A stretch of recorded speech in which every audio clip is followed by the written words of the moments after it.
A great pleasure to be here. I'm a breast cancer doctor. Would every other breast cancer doctor in the room raise your hand? Yeah, that's what I thought. I'm from Memorial Sloan Kettering Cancer Center in New York. I do a lot of jobs, but what I'm here mostly to talk about is the Early Breast Cancer Trials Collaborative Group. It's a collaboration that started, I think, mid-'80s. I got involved in it at least in the mid-'80s. And it was revolutionary and continues to be revolutionary. We just finished our meeting here in Oxford, 2.5-day meeting just earlier this week, and still making important discoveries. It's based on the idea of meta-analysis, and it's because in the treatment of breast cancer, there have been historically a lot of small studies, and sometimes those studies seem to be conclusive, sometimes they're misleading. But nevertheless, big questions such as what's the right surgery? Does the kind of surgery matter? If you have breast-conserving surgery, does radiation to the breast matter? Two means of, in the adjuvant setting, that is after surgery or sometimes before surgery, using medicinal therapy to prevent recurrence of disease, endocrine treatments for estrogen receptor positive disease, chemotherapy, which kills cells whether the cells are estrogen receptor positive or not. Major questions in the very beginning: do any of these things make a difference? Is the type of therapy, type of chemotherapy, does that make a difference? The drugs that are used, combination chemotherapy, then much more subtle issues. An icon is not a god. An icon is a symbol, and it's a very important philosophical concept that that all of us as humans need symbols to think by.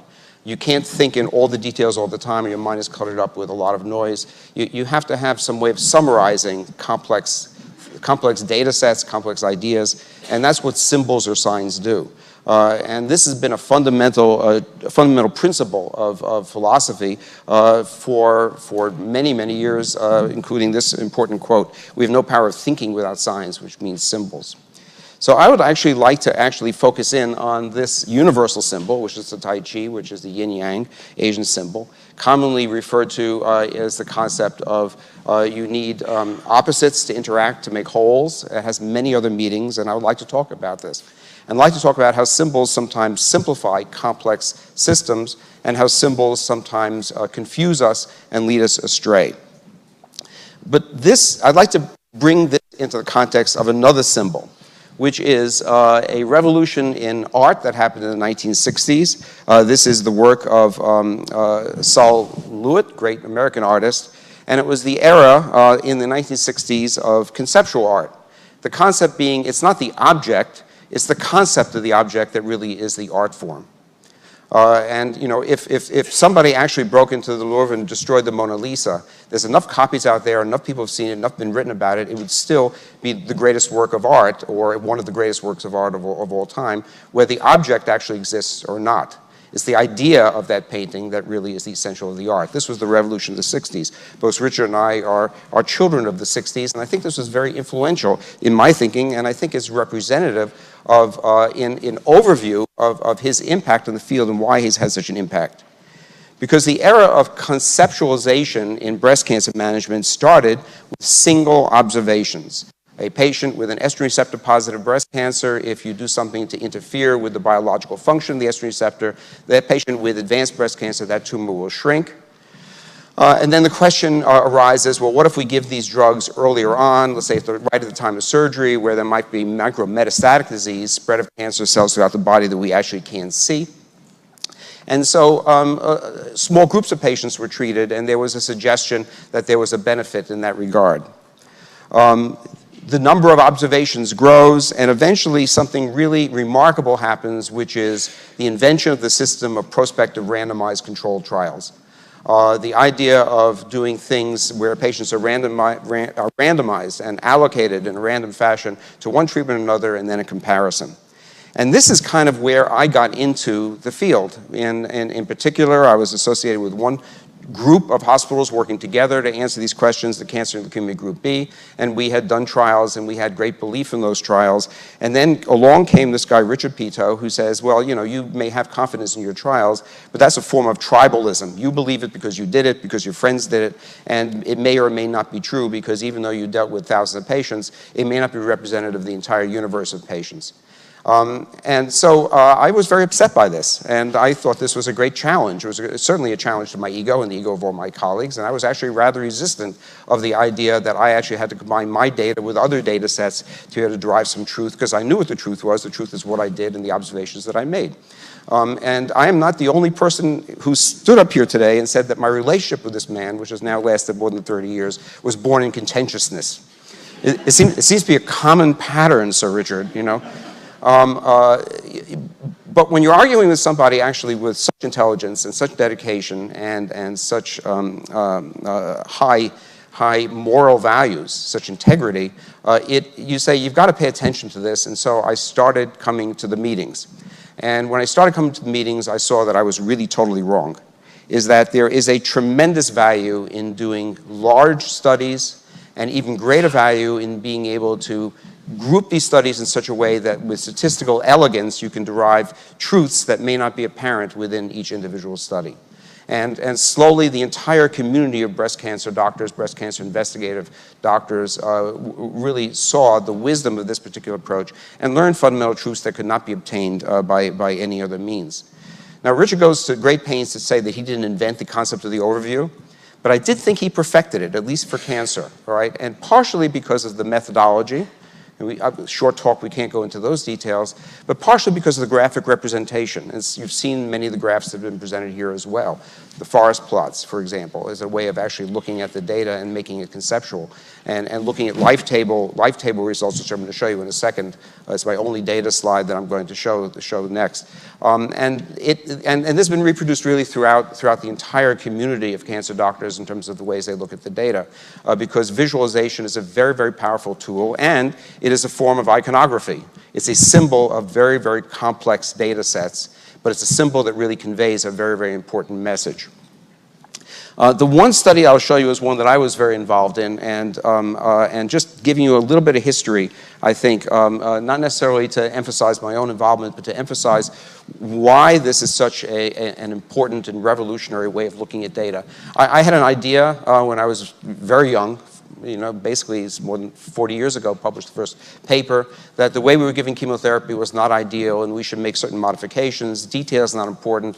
It's called dose density, squeezing the drugs closer together and also giving them in a sequential fashion, which also accomplishes a form of density. It's a whole 45-minute talk and it's not germane. The point is that we did some studies and other people did studies, and eventually there were more than 20 high-quality studies. 25 actually went into this particular analysis, and they didn't all come into the same conclusion, although they largely moved off in the same direction.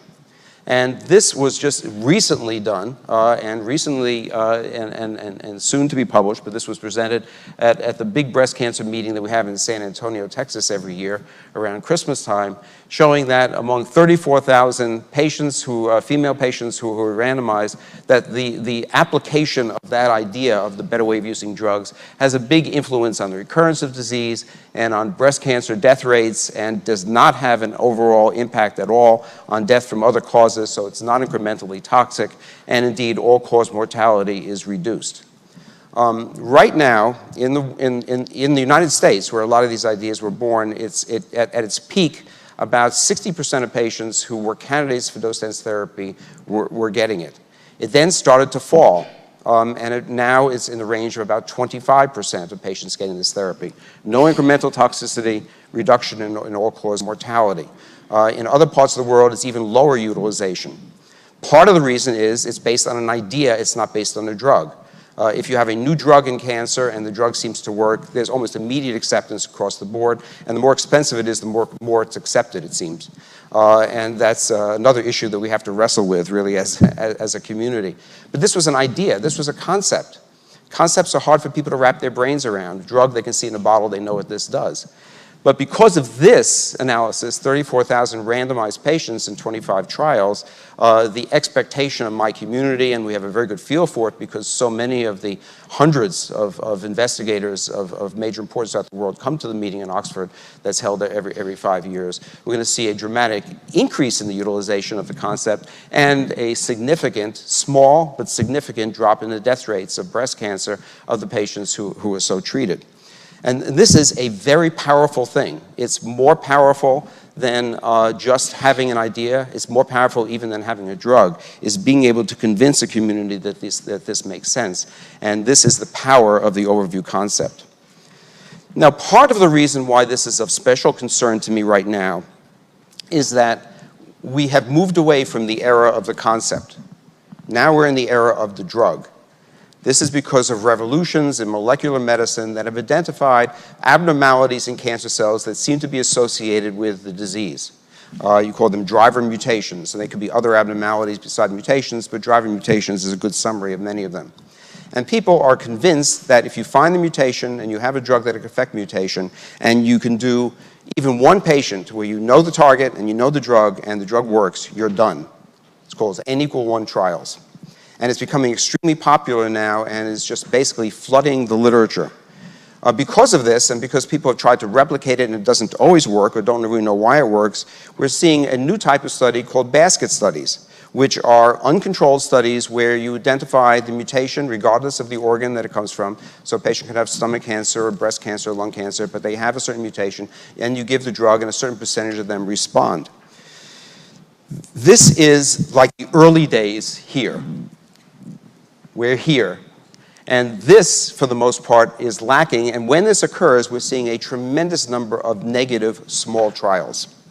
And why negative small trials is of great concern to me, that if you're going to see a moderate effect that could save many, many lives with a common disease like breast cancer, you're going to need large trials. We know this from the era of the concept. To get a good large trial, you got to have an important question. You got to have reliability of your answer, which is associated with size and either a massive large trial or overviews of a number of still large trials. The problem has to be common so that a small effect times a lot of people is going to help a lot of people. You need an intervention that people can actually receive. And I think cost is a very big issue in this regard. You have to know what you're measuring and measure it accurately. Death is obviously a very important variable and something we can measure. And recognize that most of the effects that really are important are not huge. They're moderate. But moderate effects, considering the variability between people and the number of people that can be affected by a common disease, are very important.